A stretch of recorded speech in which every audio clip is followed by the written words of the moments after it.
angeke ngokuqinisekisa kodwa ngizosho ukuthi ikhona ifavor eyayikhona phezulu kweGod's Army engavamile eyikhona iqiniso esingayazi othi nje makuma itende nefu lika Jehova lime kuleyo ndawo yonke indawo ithula ithi tsi so yayivele nje imangaza futhi yayingajwayeleki imaphi lama challenges ngoba ngiyazi ukuthi mhlawumbe wayengeke ngabibikho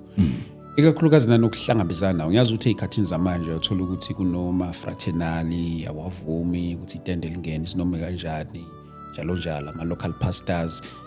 ngalezi ayikhathi kwakuyimaphi lama challenges nanihlangabezana nawo uma kumele kuzoma itende njengobuningi bukaNkulunkulu okhona entweni nobuningi bempi izinga lakhona liyaphakama bokungekho tende elinganazi impi nezigameko lizofika itende libekwe ikakhulu Eastern Cape la wayithola khona isupport ubaba usithole ila futhi wayithola khona izimpi eziningi KZN la ibhoboke khona vele ila wayithola khona vele futhi izimpi eziningi nala igoli uzitholile izimpi engayibona nami kukhona lapha eEastern Cape la itende khona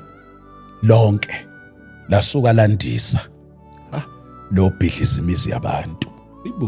kwashona nabantu angazi abawu3 noma abawu4 babusithole wabangcwaba labo bantu emzini yabantu uthole lapho kukhona amadimoni endawo imoya obumnyama yendawo iliqubule nje itende ihambe indawo khona igcwele abathakathi manje uzobabhidliza umbuso wabo